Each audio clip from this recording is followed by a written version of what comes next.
Olá, sejam muito bem-vindos. Eu quero começar essa nossa terapia em grupo deste domingo, desejando um feliz, um maravilhoso Dia dos Pais para vocês. Eu espero, já estamos aqui no final do dia, espero que o dia tenha sido lindamente abençoado, que vocês possam ter aproveitado a companhia dos seus filhos e netos e da família toda reunida de maneira harmoniosa e feliz. Desejo isso de verdade do fundo do meu coração. E eu mesma estou aqui na casa da família, comemorando o Dia dos Pais com os pais presentes aqui na minha família.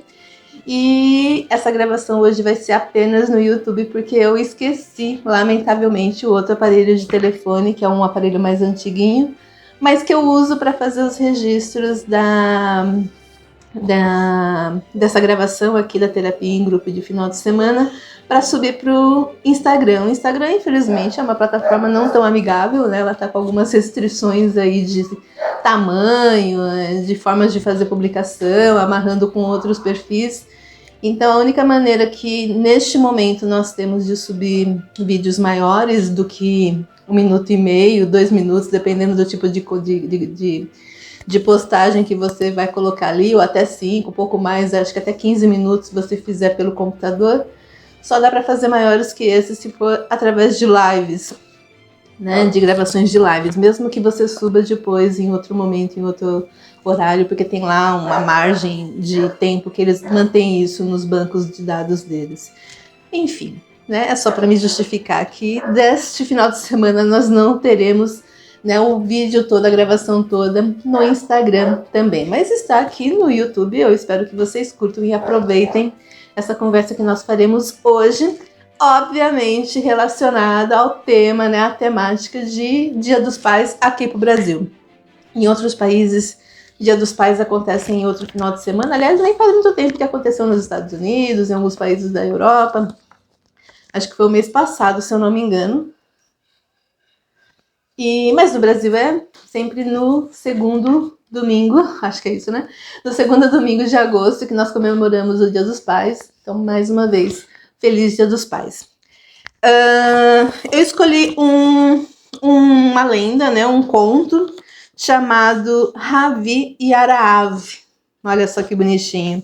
E ele vai trazer especialmente ele claramente trabalha a dinâmica da aprendizagem da paciência, mas ele vai muito mais além, que a gente vai fazer a exploração no final da leitura desse conto, do ponto de vista que a gente sempre trabalha aqui na terapia em grupo de final de semana, sempre da perspectiva junguiana e vez por outra resvalando em uma outra, né, técnica, em uma outra metodologia de avaliação, mas sempre com alguma ampliação justamente para a gente trazer aproximação para os nossos próprios demandas, para as nossas próprias questões do dia a dia que nós personificamos, independente de pais, embora este conto esteja amarrado e relacionado especialmente a essa dinâmica entre pai e filho.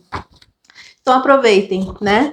Como eu sempre falo aqui, né? Vocês já estão acostumados a falar, a me ouvir falar, mas às vezes acontece de aparecer pessoas novas aqui pela primeira vez. A terapia em grupo, ela se propõe justamente a fazer reflexão baseado sempre em um fio condutor, através de um conto, através de um mito, através de um apontamento de filmes. Aliás, no finzinho eu vou fazer uma amarração com um filme chamado A Busca, estrelado por Wagner Moura, que é o personagem principal, que é o personagem do pai. Tem uma participação muito especial do Lima Duarte e grande elenco, que eu vou falar, já dou a letra aqui que haverá spoiler. Eu não vou me deter a cada elemento que tem riquíssimo dentro do filme, um filme nacional maravilhoso, recomendo vivamente que vocês assistam. Mas ele vem de encontro justamente com essa narrativa que eu vou contar aqui do Ravi e do Araave.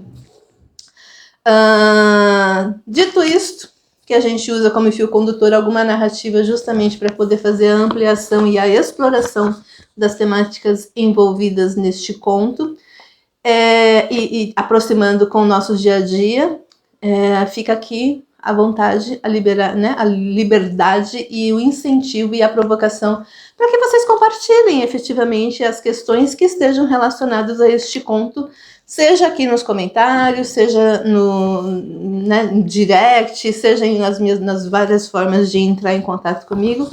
E como eu sempre digo, se alguma questão importante, que se avolume, que não seja uma resposta rápida em relação a este conto, a gente pode, obviamente, produzir algum outro material ampliando e explorando a temática que vocês propuserem.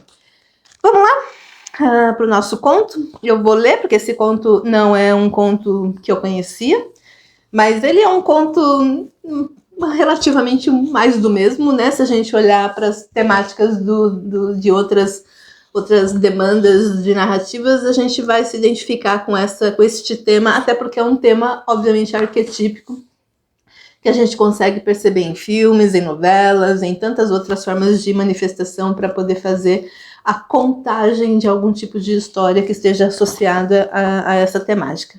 É um conto bacaninha, gostosinho, leve, que eu vou falar para vocês. Em uma aldeia antiga, vivia Ravi, um habilidoso artesão, e seu filho Araav. Ravi era conhecido por sua maestria em esculpir figuras de madeira. E Araav, que era um jovem filho desse Ravi, sempre admirava o talento do seu pai e frequentemente pedia para o pai ensiná-lo, porque ele admirava tanto o trabalho desse pai, porque era tão famoso, ele era tão popular, ele era realmente tão talentoso e habilidoso com as obras que ele produzia, que o Ravi, absolutamente natural, dentro de uma dinâmica familiar, queria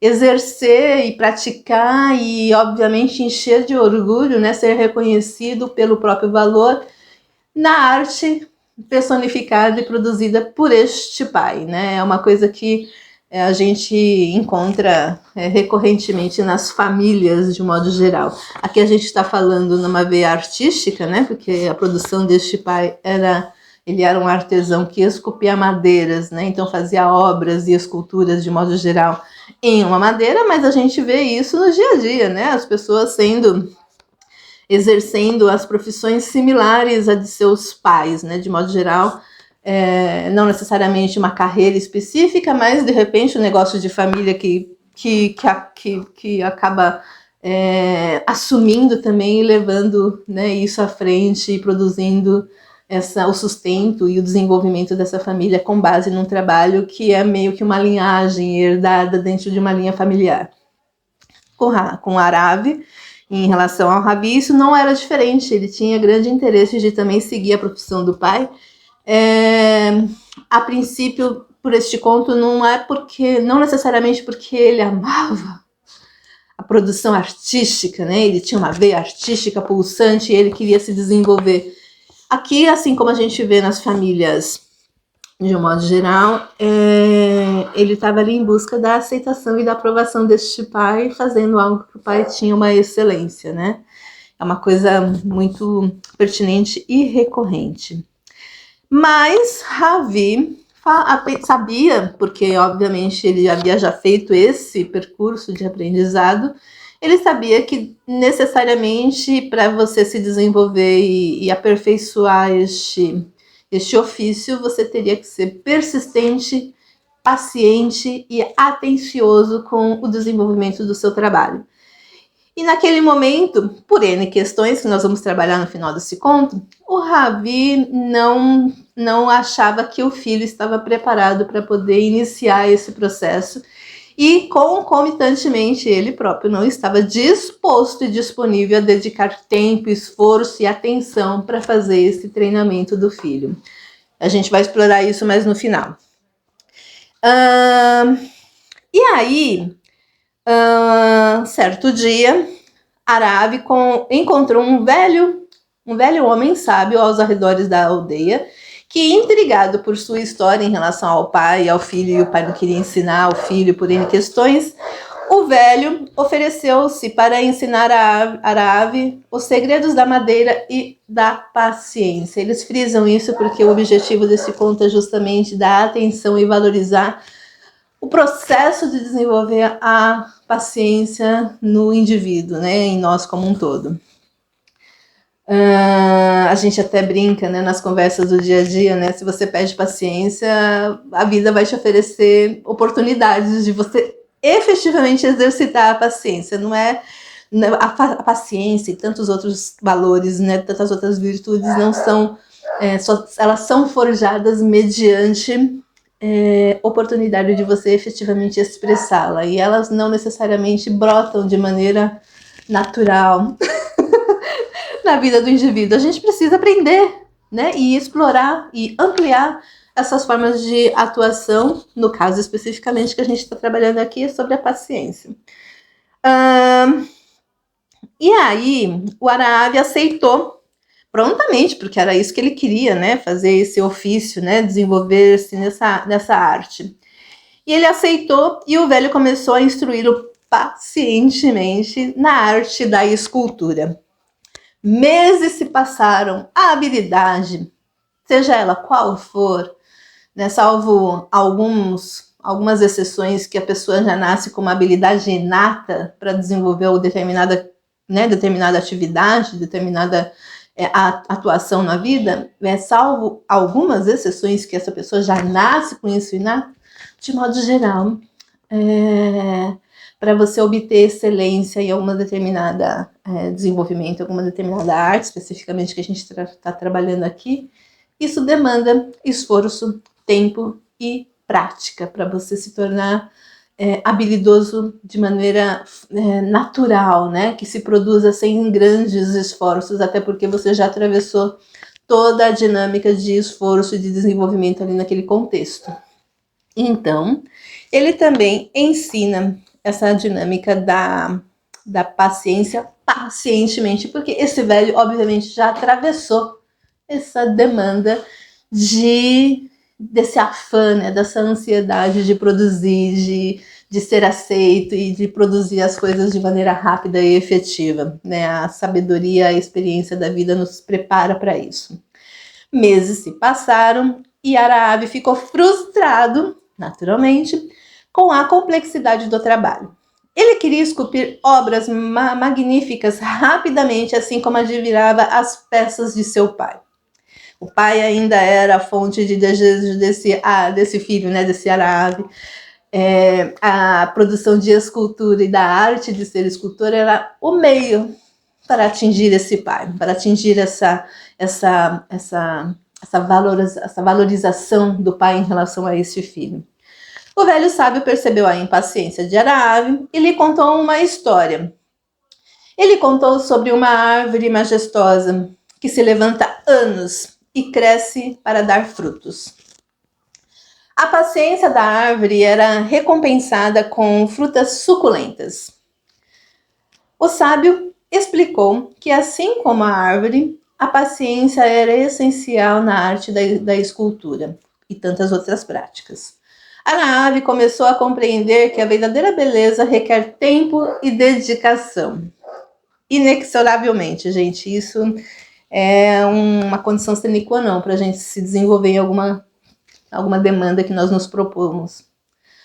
Ao mesmo tempo, Ravi, que é o pai, observava a jornada do aprendizado de Aravi e percebia sua própria impaciência em ensiná-lo, porque ele se negou por N questões, né? Sempre atribuindo a dificuldade de efetivamente treinar esse filho à inabilidade desse próprio filho. Ele nunca reconhecia efetivamente que ele próprio também não tinha habilidade de ensinar, a paciência de ensinar e outras questões que a gente vai trabalhar daqui a pouquinho.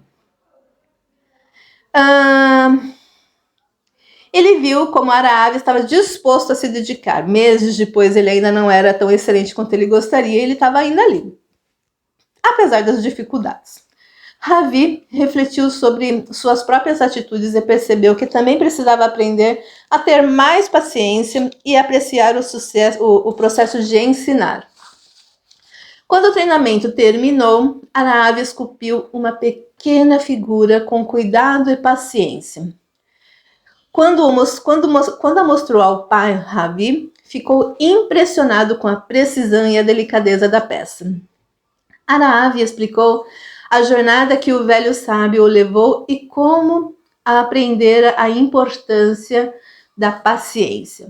Ravi sorriu orgulhosamente para seu filho, finalmente orgulhosamente para seu filho, reconhecendo não apenas a habilidade de Arav, que Arav havia adquirido, mas também a lição que ele mesmo havia aprendido. Arav percebeu que a paciência não era apenas para esculpir, mas para todas as relações na vida, para todas as dinâmicas da vida. Neste conto, a aprendizagem da paciência, a relação entre Ravi, que é o pai, e Arav, destaca-se pela aprendizagem mútua e a importância da paciência tanto na aprendizagem quanto no processo de ensino. Ambos os personagens crescem e se transformam, mostrando que os pais e os filhos podem ser professores uns dos outros. Mesmo em suas falhas e desafios, porque isso também é aprendizado, né? Tanto melhor se a gente aprender com a falha dos outros, né? Ou com as nossas próprias, para elas não serem novamente reproduzidas de maneira com dificuldade, sem o êxito que nós esperamos.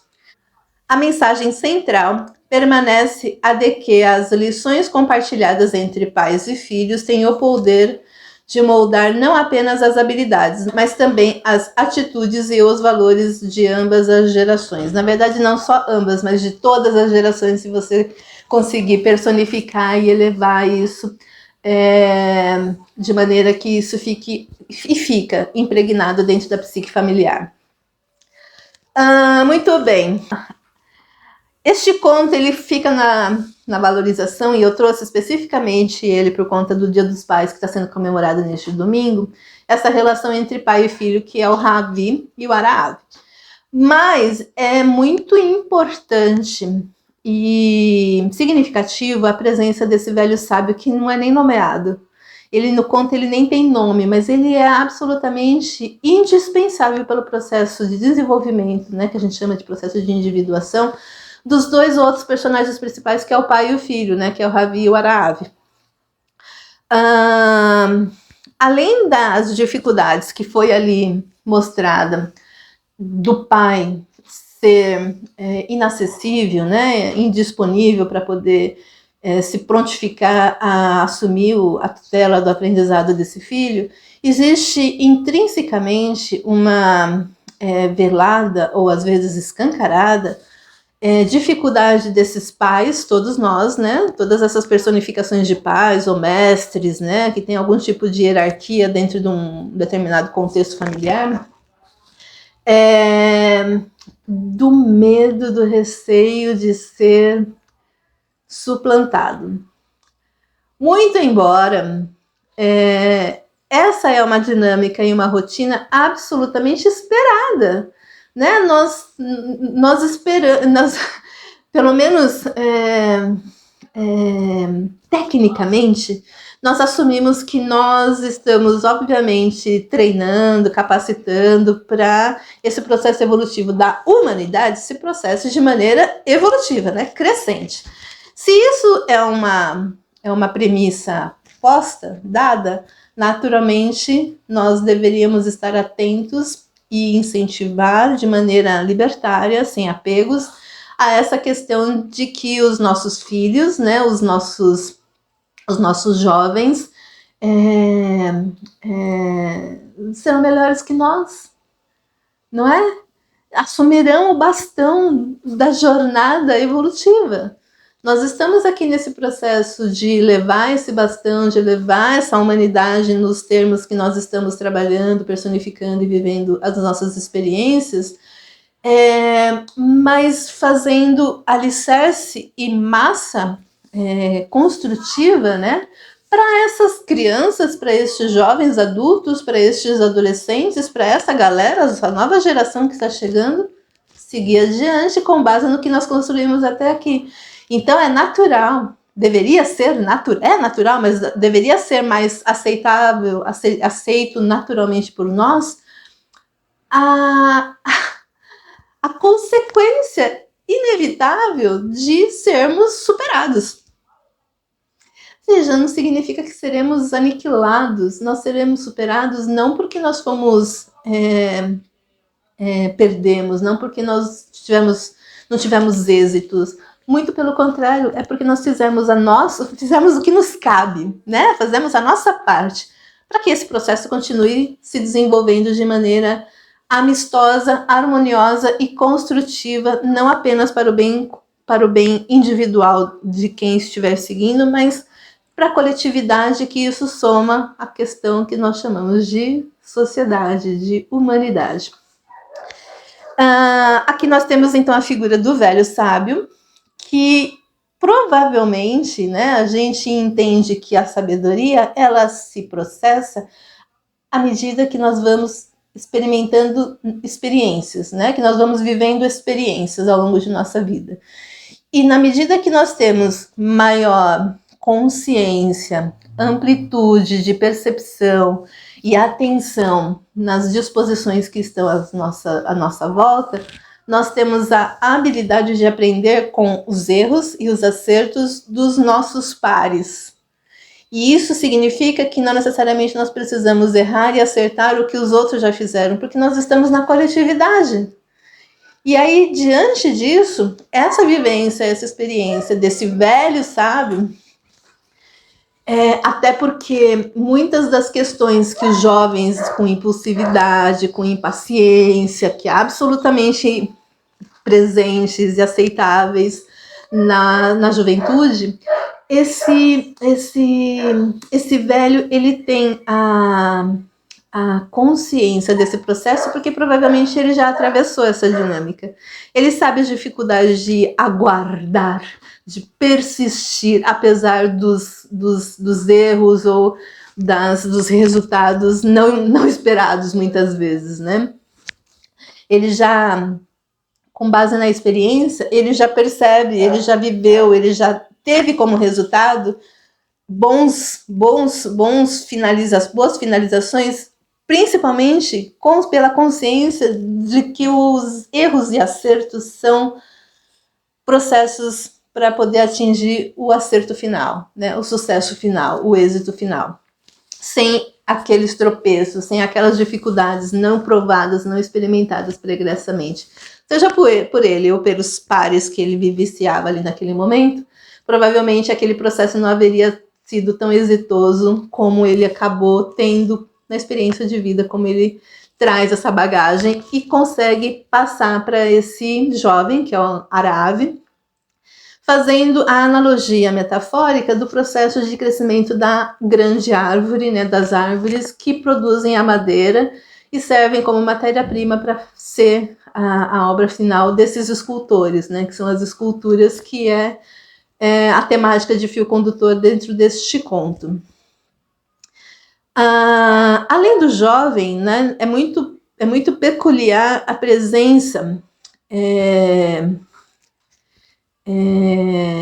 deste pai, deste adulto, né, porque temos as três passagens, né, a juventude, a maturidade, né, a adultice e a maturidade personificada pela velhice, pela sanidade desse velho sábio que traz aí a consciência e faz o sustento de amadurecimento, tanto efetivamente para esse jovem, quanto por ressonância quase osmótica para esse pai que observa o processo desse jovem filho em relação à vivência, às experiências que ele está ali experimentando com aquele velho sábio. Então, todo mundo cresce, né? Todo mundo cresce. Então, nós temos um jovem escultor, um jovem artesão promissor à disposição daquela sociedade, porque ele foi moldado, estimulado, seja por a negação deste pai, mas também há um certo estímulo, né? Ele tem ali um norte, um objetivo a ser conquistado, que é o aval deste pai, personificado esse trajeto por essas três figuras primordiais, que são a juventude, a adultice, né? E a maturidade com esse senil. Acho maravilhoso esse contexto de presença. Uma outra questão que eu acho fundamental, que não é o objetivo principal deste conto, é a tendência, como eu já mencionei quando eu estava contando o conto, é uma tendência inconsciente, por vezes consciente, mas de modo geral inconsciente, das famílias, né, dos jovens da família seguirem as histórias de vida dos pais. A gente está falando aqui de trabalho, de profissão, mas não é só as profissões, as histórias de vida dos pais. Quando eu estava nos bancos acadêmicos, eu ouvia muito um conceito que, dos bancos acadêmicos da psicologia junguiana, eu ouvia muito um conceito que dava conta que, invariavelmente, nós estamos fadados a viver a vida mal vivida ou não vivida dos nossos pais. É uma frase curta, mas ela carrega tanta informação e tanto significado que eu vou repetir. Invariavelmente, nós estamos fadados a repetir as vidas mal vividas de nossos pais ou a vida não vivida de nossos pais. Vocês entendem o que isso significa? Independente de profissão, que é a temática ali do conto. Ou a gente acaba, consciente ou inconscientemente, seguindo as disposições de vida destes pais, seja profissional, seja de perfil de relacionamento, seja de perfil de atuação com as suas relações, né, com as suas famílias, seja de maneira como você se coloca na vida. A gente tende a ter atitudes similares às dos nossos pais, sejam elas bem vividas ou as não vividas, sejam elas bem ou mal vividas ou as não vividas. Se for bem vividas, tanto melhor. Né? Se forem as mal vividas, de modo geral, isso é absolutamente de maneira inconsciente. E a não vivida é por duas vertentes. Ou as intenções dos pais, um exemplo clássico que é sempre dado no caso do pai, né? A gente está falando do Dia dos Pais, mas no caso dos pais. Aquele pai que sempre quis ser jogador de futebol, né? E por N questões, seja por falta de talento, seja por falta de oportunidade, né? Seja por questão que tenha vivido este indivíduo, ele acaba reproduzindo esse desejo, essa aspiração para este filho. E este filho, por ressonância, mesmo que tenha ali um interesse genuíno, por ressonância acaba personificando esse desejo deste pai e sendo conduzido por esse pai, entre muitas aspas, viu? Eu não estou aqui criticando, a gente tá na roda da vida, todo mundo passa por isso em maior ou menor grau, em menor ou maior influência de vida. Mas, entre muitas aspas, para trazer aqui mais uma alegoria, quase como uma marionete.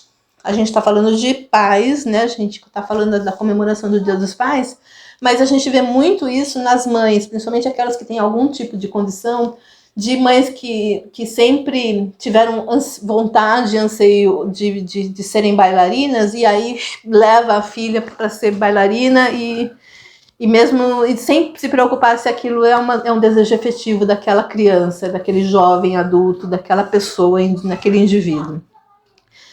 Essa é uma dinâmica da gente, vez por outra, personificarmos a vida não vivida dos nossos pais, por N razões. Uma outra possibilidade nessa temática da vida não vivida dos nossos pais, ou até da vida mal vivida, de maneira consciente ou inconsciente, mas de modo geral inconsciente, da gente viver vidas em negativa às vidas mal vividas ou não vividas dos nossos pais, de maneira reativa, não consciente. De modo geral, não é consciente. E aí a gente entra num espiral de negação a essas experiências, a estas vidas, que é muito presente na dinâmica do desenvolvimento do indivíduo, né? A adolescência basicamente é isso. Negar os pais, né? Que faz parte do processo evolutivo. Mas, quando a gente atravessa isso e continuamos uma vida inteira ainda fazendo a negação, vivendo de maneira reativa a negação dessa experiência paterna, materna, whatever, quando a gente está ali refém da inconsciência, a gente acaba não vivendo as nossas próprias vidas. E isso não significa que, genuinamente, no caso do Ravi aqui no nosso conto, que ele não tivesse mesmo um interesse genuíno, uma habilidade genuína de ser artesão. Mas quando a gente nem olha, nem percebe, nem presta atenção nessa dinâmica, a gente pode viver uma história pura e simplesmente como coadjuvantes, né? Uma das coisas que eu gosto muito de falar na clínica é: vamos assumir os nossos papéis de protagonistas em nossas vidas, vamos deixar de ser coadjuvantes em nossas próprias vidas. E aí é importante a gente ter claro e sermos honestos conosco mesmos para poder seguir nessas decisões, seja elas parecidas com as dos nossos pais, mas de maneira que a gente entenda que aquilo de fato é nosso, de fato é a nossa essência, a gente quer mesmo estar ali, quer mesmo experimentar aquilo. E quando perceber que aquilo não efetivamente não diz de nós, genuinamente, essencialmente, individualmente, olhar para as possibilidades de fazer rompimentos com essas dinâmicas. Veja, não é para romper com famílias, não necessariamente, mas rompimentos com essas histórias para criar a própria. E isso não é fácil, nunca é. Sempre é muito trabalhoso. Mas pode ser uma jornada muito interessante para o desenvolvimento individual, da família como um todo e do meio onde você está inserido. É muito interessante quando nós temos essa condição de fazer mudanças, né, significativas. É interessante como quando você olha no entorno, você percebe outros tendo movimentações nesse sentido também. Veja, não é para romper com as condições expostas ali no seu contexto, no seu núcleo de convivência, mas é para estimular outras pessoas a fazerem mudanças significativas para o desenvolvimento individual, do coletivo mais próximo e do coletivo humano. Isso é papel do processo evolutivo do indivíduo. E só para fechar, porque já tá longo, né? Eu queria falar uma coisa, eu queria fazer bem curtinho hoje, mas já perdi, né?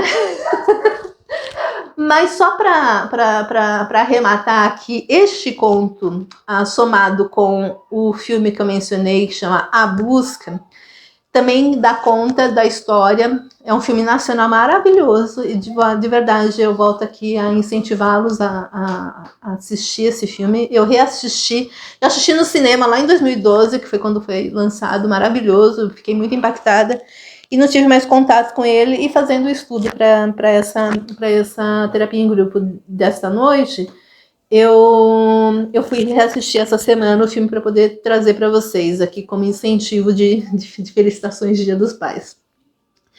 E aí é muito interessante que este filme também dá conta de 3 gerações, de 3 processos geracionais, né? Como aqui, embora este velho sábio no conto não fosse efetivamente da linhagem familiar deste núcleo, ele exerce ali uma dinâmica que se associa ao avô.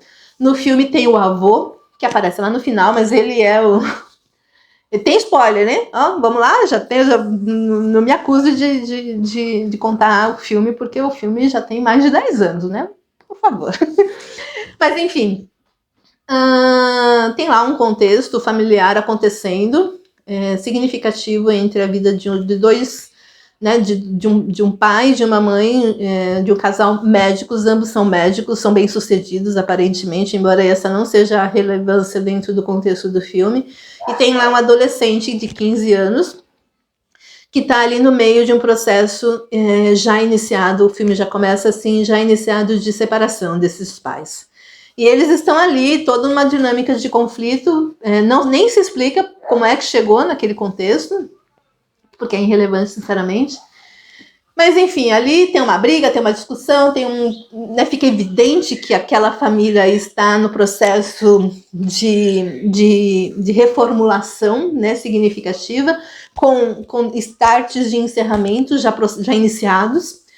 E aí começa o enredo, né? Esta não traz nada da família da mãe, né? Mas por conta desse conflito significativo que está se processando ali, o pai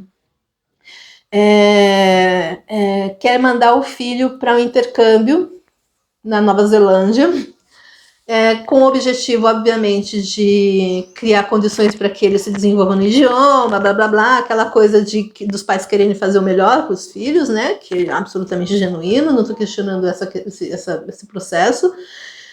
Mas também com a firme, ele deixa isso claro no desenvolvimento do filme, com a firme intenção de tirar o garoto daquela briga, né, de tentar poupar de alguma maneira aquele garoto, aquele adolescente, da separação que eles estão experimentando ali naquele momento. E o filho adolescente nega, né, bate de frente, não quer ir, não é aquele objetivo. E naquele final de semana, o pai já não mora com a família, já está morando em outro lugar. O adolescente fala para a mãe que vai viajar com um outro amigo, não importa. E aí ele sai de manhãzinha num sábado, com a mochila nas costas e com o projeto todo arquitetado na cabeça já do que ele vai fazer. Pregressamente, ele troca o avô, que tem um rompimento com este filho, porque abandona o pai, né? O pai dessa história. O avô, quando este filho era mais jovem, abandona a família, abandona a esposa, e aí tem uma mágoa, né? Um rompimento, né? Muito, muito doloroso, né? Nessa dinâmica entre pai e filho desse avô.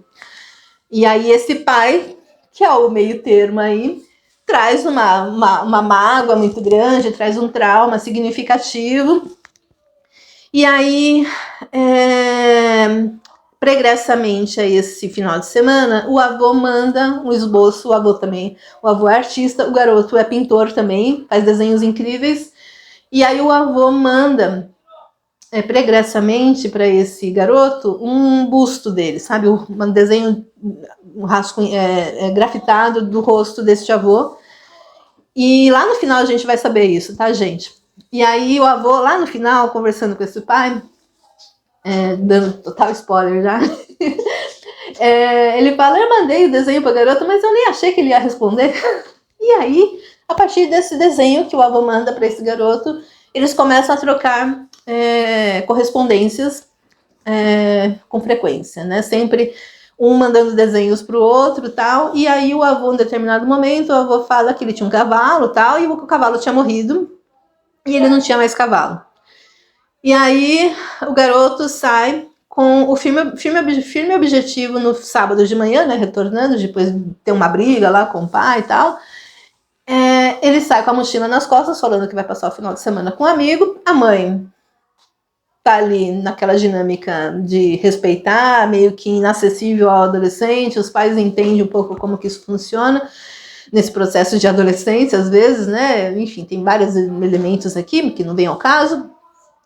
E aí esse garoto vai até eu nem sei como é que chama, mas sabe, tipo canil, mas que tem cachorros também, mas ali naquela instituição não eram só canis. Não eram só cães. Então eles têm um monte de animais ali dispostos para doação, inclusive cavalo. E aí o garoto vai lá e adota um cavalo. Eu nem sabia que isso era, nem sei se isso é possível, mas enfim. Adota um cavalo e aí ele resolve adotar esse cavalo para poder ir visitar o avô, ir conhecer o avô, porque ele não conhece o avô pessoalmente, e levando o cavalo de presente pro avô, porque afinal de contas o avô não tinha mais o cavalo. E aí tem um monte de elementos em relação a cavalo, em relação a um monte de questões aqui, que eu não vou entrar nesse contexto, né? Porque depois em algum momento a gente pode, se vocês acharem interessante, a gente pode sim fazer uma terapia em grupo efetivamente para esse filme, que tem um monte de elementos interessantíssimos que nós poderíamos elencar e explorar aqui, mas a gente vai se deter a essa concomitância em relação ao conto do Ravi, do Arav, lembra? E aí, encurtando muito a história, no domingo, que era aniversário do garoto, inclusive, eles haviam combinado que iam jantar em comemoração ao aniversário do garoto, porque ele voltaria de viagem com um amigo. E aí tá lá o pai e a mãe na casa da família, né? O pai vai lá esperar o garoto para jantar e o garoto não chega.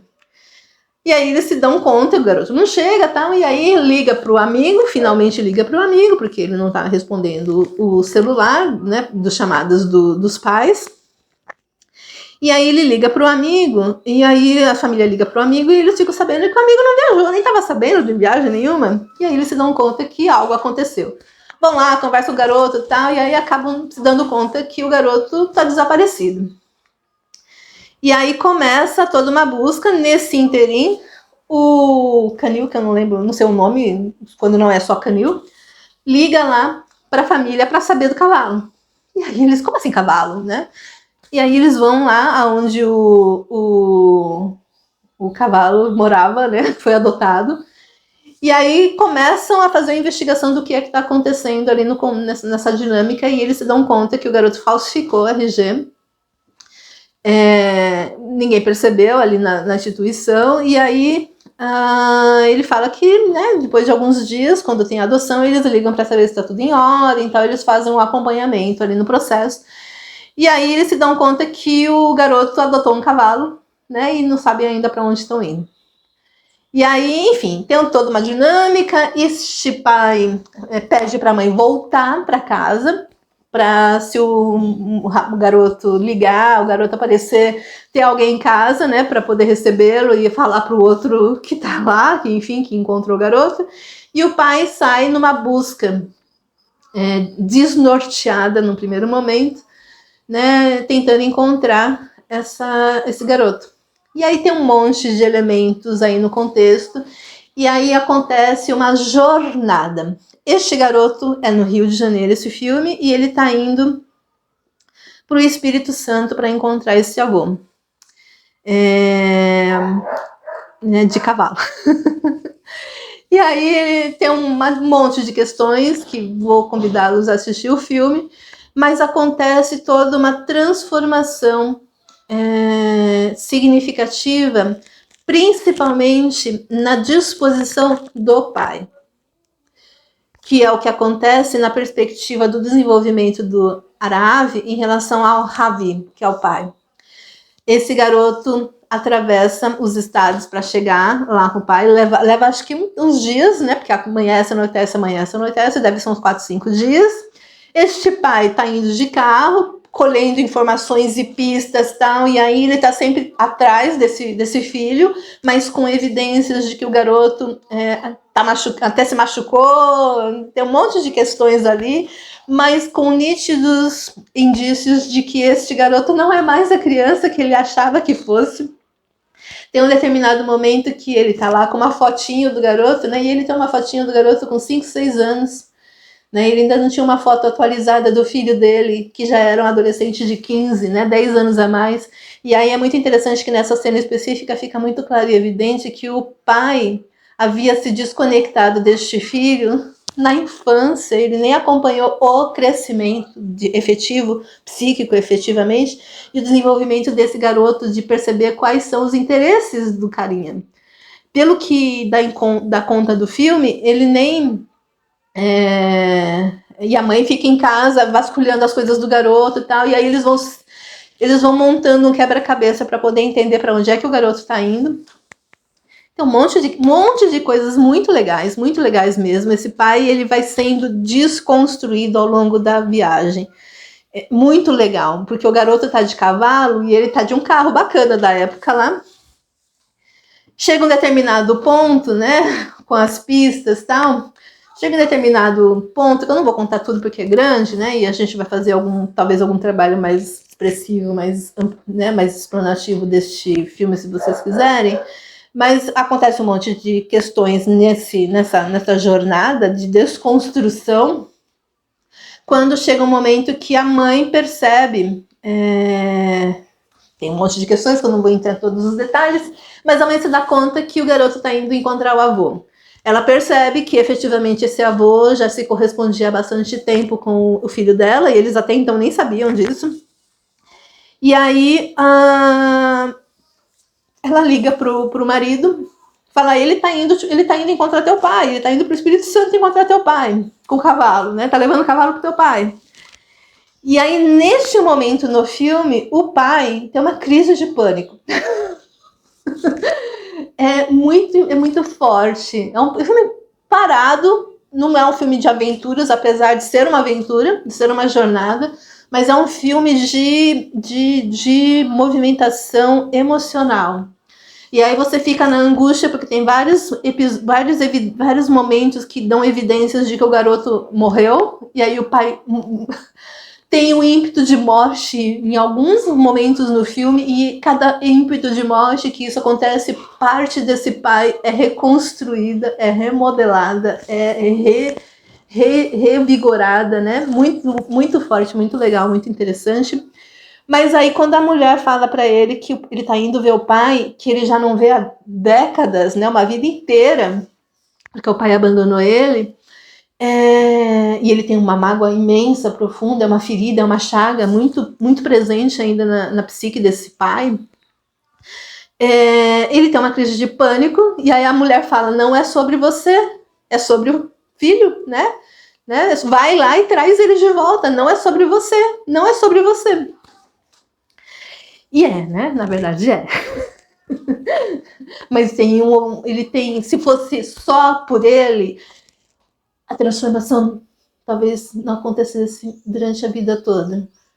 A transformação deste pai só acontece, só é desenvolvida a duras penas. Não é fácil, não é flor, não é docinho, é doloroso, é dilacerante, é difícil. Mas essa transformação só é possível, só é processada porque tem o jovem que conduz nesse processo. O Ravi, no conto, ele só se dá conta que ele também não tinha as disposições necessárias para ajudar, para treinar o garoto, porque ele próprio tinha um monte de questões a serem lapidadas internamente, né? Serem desenvolvidas internamente. E aí, essa dinâmica só se dá porque há um fator significativo que mobiliza esse processo. Entende? E aí, ele sai do carro, tal, desnorteado e atropelado. O filme começa com essa cena, inclusive a gente nem sabe o que está acontecendo, ele está ali perdido, todo sujo, depois de quase uma semana de desconstrução, de jornada de desconstrução. Ele machucado, porque rola briga, enfim, tem um monte de elementos interessantíssimos, bacanas nesse filme. Muito legal, gente, muito legal mesmo.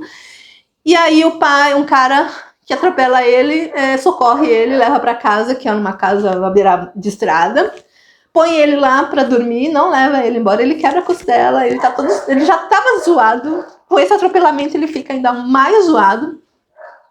E aí o cara, quando ele volta, ele sai de novo e volta, quando ele volta ele fala, vou te levar no hospital, e o cara fala, não vou, eu vou atrás do meu filho.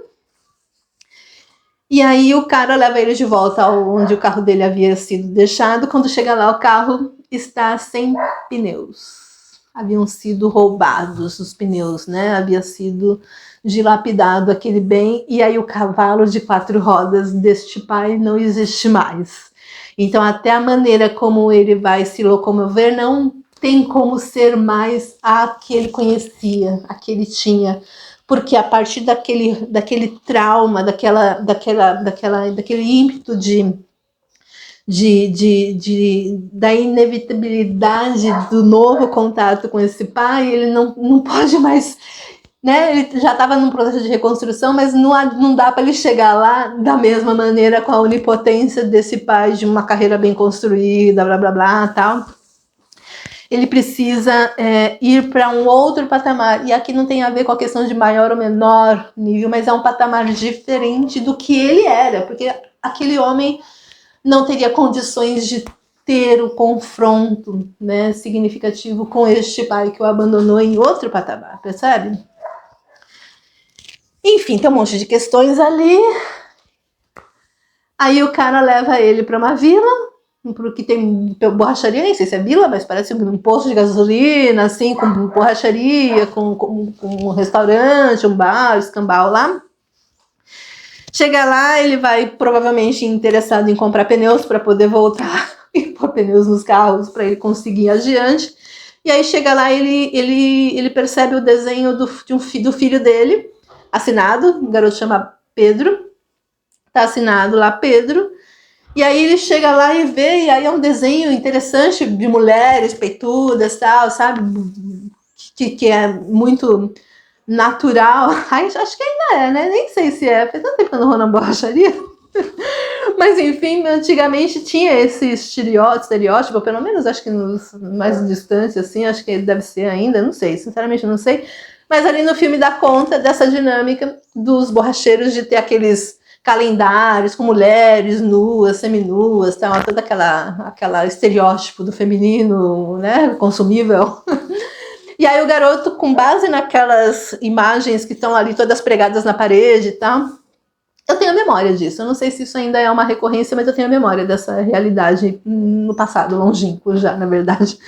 Mas enfim, ele desenha, faz um desenho dessas mulheres e o borracheiro ali no meio daquelas mulheres todas, tal, e o garoto vende para ele aquele desenho para ele poder comer. E aí o pai vai lá perguntar, viu, esse garoto, quem fez esse desenho, tal? O Pedro fez aqui e tal, e ele tem a informação de que aconteceu. Eu falei, o garoto estava aqui esfomeado, não tinha um puto no bolso, e aí ele me fez esse desenho, eu comprei o desenho para ele poder ir comer. E aí o pai tem de novo mais uma pista de que o garoto está assim naquela direção, que ainda está bem, né, tá ali se virando. Ele vai observando, na medida que esse pai vai sendo desconstruído durante a viagem, ele vai tendo pistas de que o garoto está vivo, né, bem, e vai tendo, é tão bonito, e vai tendo efetivamente a percepção de que aquele garoto de 5, 6 anos que ele ainda tem na fotinho na carteira, não existe mais. Que aquele garotinho já cresceu, se desenvolveu e ele vai tendo a consciência, ele vai conhecendo esse filho de maneira distante, com pistas que o garoto vai deixando e ele vai colhendo, sabe? Ao longo desse trajeto. É muito bonito, muito legal. E aí, enfim, ele segue, né? O garoto, ele tenta comprar o desenho do borracheiro, o borracheiro fala, não, né? Não vou vender. Ele liga para a mulher de novo, dá informação de que o filho está vivo, tal, tem todo esse contexto. E aí ele já não tem mais dinheiro também ali naquela dinâmica, porque já tá, o dinheiro foi acabando, ele foi dando, foi comprando, foi pagando, foi fazendo a viagem nesse processo. E aí ele arranca o relógio do pulso, e aí ele fala, e aí, essa moto vamos fazer um rolo, tal? E aí ele consegue fazer o rolo, provavelmente um relógio caro ali naquele contexto. E aí ele não volta mais para recuperar o carro dele, né? Com os pneus e tal, porque ele dá mais um salto, né? No processo de desenvolvimento, depois daquele estado de pânico inicial, que ele é atropelado, né? É rompido, ele quebra ossos, efetivamente. É incrível. Enfim. E aí ele segue o caminho, já está muito próximo da casa do pai a essa altura. Ele segue o caminho de motinho agora. Aí nesse caminho tem mais uma possibilidade, mais um susto de que o garoto podia ter sido vítima de um acidente. E aí, na hora que ele acha que o garoto está ali morto, ele vai lá, correndo desesperado, não é o garoto, não é o cavalo do garoto e tal. E aí, ao longe, assim, no horizonte, ele vê o garoto com o cavalo seguindo a viagem dele. E aí ele continua, o filme continua, ele sai ali daquele entreveio que tinha tido um acidente que não era o filho dele envolvido. Saindo dali, ele está seguindo o camotinho dele. Já não é mais o médico altivez, arrogante, ditando regra, enfim, já não é mais aquele pai do início do filme, né? Já não é mais, já é outra pessoa, já é outro indivíduo ali naquele contexto. E aí ele tá ali, ele passa do lado do garoto com o cavalo, o garoto não faz a menor ideia, porque ele nem imagina o pai dele de motinho ali naquela cenário, né? Não era uma possibilidade do pai que ele conhecia. E aí ele passa, ele olha pro garoto, ele fica ali checando se o garoto tá inteiro e tal, e ele não tem ali com o garoto, ele não para o garoto. E é muito bonito. E ele segue viagem, né, para chegar antes do garoto e ele estabelecer fazer as próprias ressignificativas com este avô, né, que é o pai dele, no caso. Aí ele segue viagem, chega na casa do pai, tem toda uma demanda ali interessante, e aí de uma outra forma, se ele tivesse tido a oportunidade de entrar em contato com este pai, seria o filho abandonado que teria com este pai, com muita mágoa, com muita dor, com muitas cobranças, com muita revolta, com muitas dificuldades ali para ter, né, para ter qualquer tipo de contato com este avô, com este pai. Mas diante dessa viagem, dessa jornada de desconstrução, quando este pai do garoto que está chegando vai falar com o pai, que é o avô do garoto, aquilo já perdeu a significativa, sabe? A significância de vida, porque ele mesmo reconheceu que, embora ele ainda vivesse com o garoto, até então, ele estava ali no processo de separação, né? Repetindo em algumas aspas de maneira diferente, mas em alguma medida do abandono da família, ele estava personificando algo do tipo que o pai viveu, né? Provavelmente uma outra faixa etária. Mas ele também se dá conta ao longo da viagem que, embora ele ainda vivesse como marido e mulher, com a mãe do garoto e com o garoto todo, ele não viu que ele não estava conectado com esse garoto já há muito tempo, apesar de ele estar ali fisicamente. E aí ele reconhece, né, a ausência dele dentro dessa relação, assim como o pai, inclusive fisicamente, fez. Então diante disso, é muito interessante e significativo a percepção do que eu trouxe logo no meio, depois que eu contei o conto, daquela frase impactante de que nós invariavelmente estamos fadados a viver a vida mal vivida ou não vivida de nossos pais. Em alguma medida, este pai também fez o abandono desta família há algum tempo. E aí, quando ele chega para ter com este avô, ele já chega para ter com esse esse pai dele, percebendo essa verdade, né? Essa dificuldade, essa experiência, esse trauma também vivido e personificado através da própria história dele. E aí ele vai ter com esse avô, não tem mais briga.